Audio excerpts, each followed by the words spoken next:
네, 총회 114가 어떻게 관리단 집회를 성공적으로 이끌어드리는지 자세하게 알려드리고 있습니다. 그런데요, 이사님, 관리단 집회를 꼭 대행업체에 맡겨야 되는 이유가 있을까요? 꼭 맡겨야 되는 이유는 없죠. 만약에 집합 건물이 호실수가 50개 정도라면 스스로 관리단 집회 생각해 볼 수 있을 겁니다. 하지만 2000년대 이후에 지은 건물이라면 호실수가 기본적으로 100개는 되겠죠?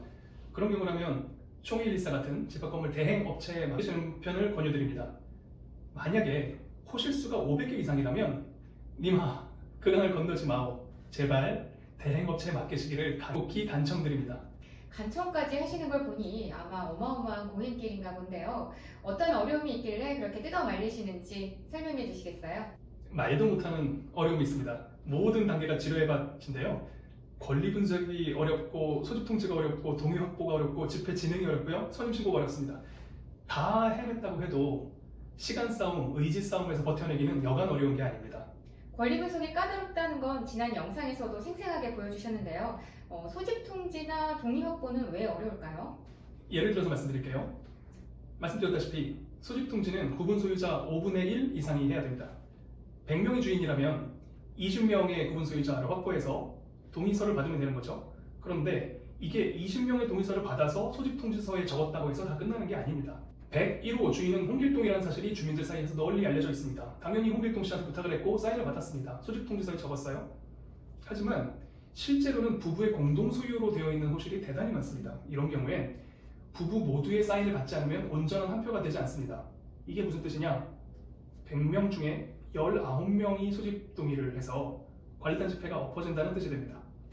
그러면 이런 걸 피하려면 어떻게 해야 될까요? 등기부를 일일이 확인하거나 건축물 대장을 확인할 수도 있겠습니다. 이게 쉽지 않은 게요.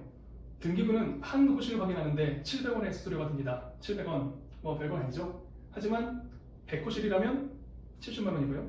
1000호실이라면 700만 원입니다. 이거 감당하기 쉽지 않죠? 그래서 대안으로 건축물 대장을 확인하는 경우가 많이 있는데 건축물 대장은 실제 권리관계가 반영되기까지 한두 달 정도의 시간 차이가 흔히 생깁니다. 그러니까 건축물 대장으로 100명 중에 20명의 소집 통지권자를 확인할 때는 약간의 완충분을 두어서 여유 있는 사람 수를 기재하는 것이 좋습니다. 네, 그렇게 안전한 인원을 확보한다고 가정하면 소집 통지 자체는 큰 어려움이 없지 않을까요? 네, 큰 어려움이 있습니다. 우체국에서 다량의 우편물을 발송해 보신 분은 아마 잘 알고 계실 겁니다. 실제로 저도 소집 통지서 500명분을 일일이 출력해서 발송한 적이 있었는데요. 복사용지 100개들이 5개가 한 박스인가요? 3박스를 들여서 4시간에 걸쳐서 소집 통지서를 출력을 했고요. 그걸 커다란 서류 봉투에 담아서 모든 통지 대상자들에게 우편물의 주소와 우편번호를 적어서 적는 데만 해도 2시간 정도 시간이 걸렸습니다. 이걸 다 합치면 50kg에서 70kg 정도의 무게가 되는데요. 그 정도를 넣어서 들고 갈 수 있는 카트 웬만한 사무실에서는 아마 안 가지고 있을 거예요. 제가 그걸 가지고 왔었던 날은 비가 엄청나게 오는 날이었습니다. 우체국 주차장에서 우체국까지 서류가 비에 젖게 할 수는 없었잖아요. 이런 고생을 하기 싫으시면 이그린이라는 서비스를 이용하시는 걸 고려해 볼 수도 있겠습니다. 이그린이라는 전자우편 서비스를 이용한다면 쉽다고 들었는데요. 소집 통지서 PDF 파일과 또 받을 사람 주소 엑셀 파일을 업로드하면 끝나는 거 아닐까요?